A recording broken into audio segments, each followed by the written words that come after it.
President of the Transport Operators Development Sustainable Services, TODS, Egerton Newman, says some transport operators are planning to protest the decision to forego a fare hike that was set to take effect this month. Mr. Newman is, however, appealing to those stakeholders to hold strain. Late last week, the Transport Minister, Daryl Vaz, confirmed an agreement was reached between the government and major players in the transport sector to postpone the planned fare increase. That agreement followed a top-level meeting involving Minister Vaz, the Finance Minister, Dr. Nigel Clark, and members of a transport stakeholders group. One of the reasons advanced for the postponement was the inflationary effect of an increase at this time. Mr. Newman says the promised increase could materialize later this year.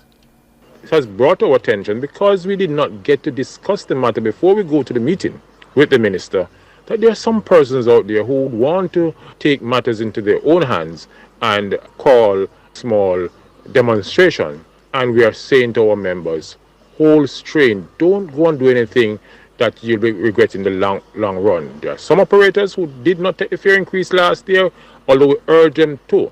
Well, let us say clearly that we will be meeting with the minister again through the steering committee, and a number of issues will be dealt with.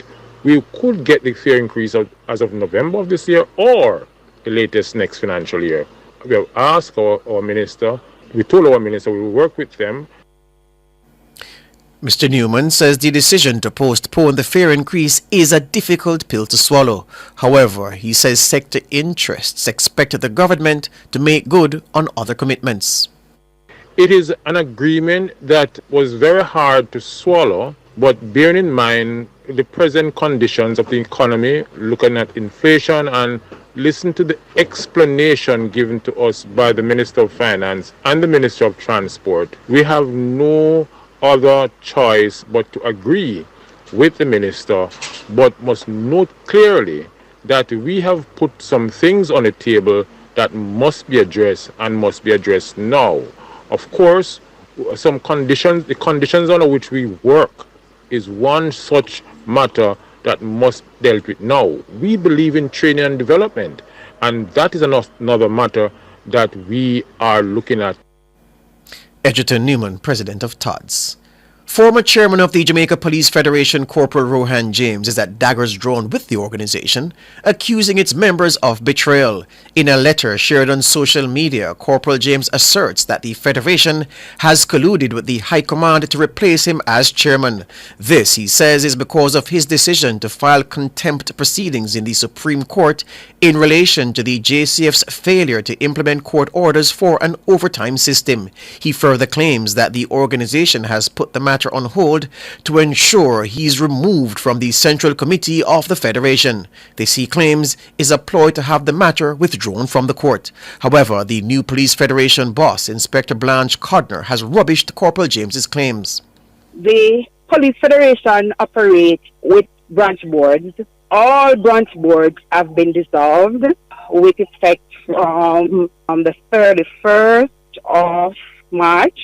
We are in the process of putting them back together based on the fact that we are a central executive. The courtesies have been extended to us to continue to operate as a central executive, because if there's no central executive, it means that the Police Federation would be at a standstill. So the fact that the branch boards have been dissolved, fresh elections are being held. Corporal James is no longer the chairman of the Police Federation.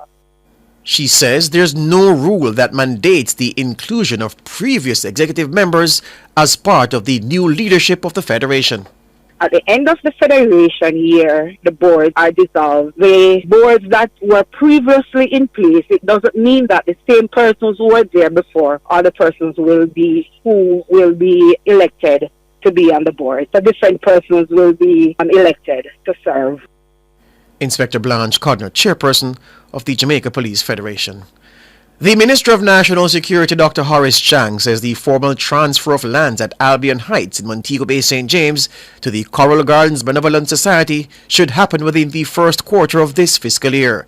Dr. Chang made the announcement last Friday during a ceremony to mark the 61st commemoration of the Coral Gardens massacre, dubbed Bad Friday. This property ultimately belongs to the community. It has been approved But the formal handing over will take a little bit more. The bureaucracy have to be at work. In fact, I expect that very soon, in this first quarter of the financial year, we'll have a cabinet submission to formally transfer it to the Coral Garden Benevolent Society. That is when you can get the title and call it your own. The Coral Gardens Massacre refers to a series of events that occurred in April 1963, in which police and military forces arbitrarily detained, tortured, and killed scores of Rastafarians. The government of Jamaica issued a formal apology in 2017 and established a trust fund for survivors harmed in the incident. Dr. Chang also pledged to provide resources to refurbish structures on the property. At which point then you can put in the resource required to build out what is required. And you'll be able to not only develop an active cultural center, but also, my understanding, to move the current home from Norwood here. And we'll certainly provide some significant assistance in refurbishing the place. And I'm sure the structural state of the building, if they can be refurbished, we'll have to knock them down and start over. But there's enough land space here to provide a strong cultural and active economic and education center. Meanwhile, Rastafari elder Muta Baruka says more must be done to remedy the injustice that was inflicted on the Rastafari community during the Coral Gardens incident. It can't be enough, man. You have man who couldn't go to school, little youth who couldn't go to school from them time there, where the testimonial the other day. We say them couldn't go to school because they did a hunt Rasta, a Rasta picnic get feel it too. And up to this day, you have whole heap of people who get tormented by Rasta, by police over the years because of that Coral Garden incident and the Bustamante. And them still feel it. It's not like say it's done. It's a thing where it's an ongoing thing. You know, it's like a man robbing of your family. Muta Baruka. 30 fatalities were recorded on the nation's roads last month, bringing the total number since the start of the year to 102.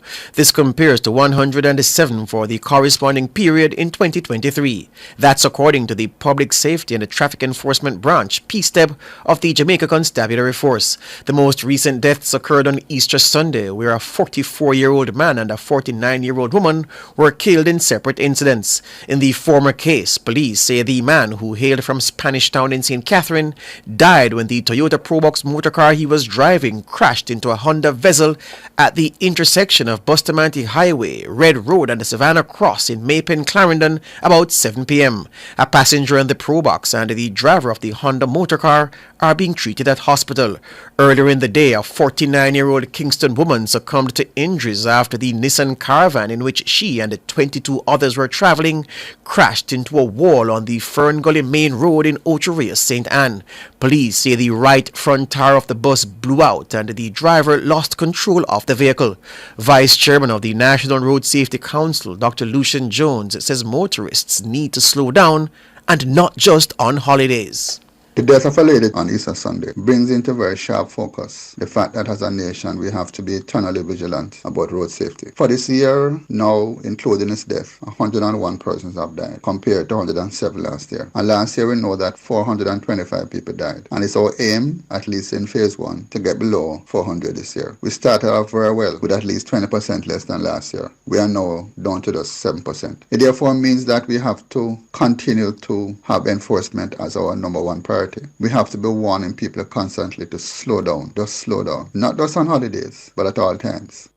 Dr. Jones says road users must also take the necessary steps to keep themselves safe.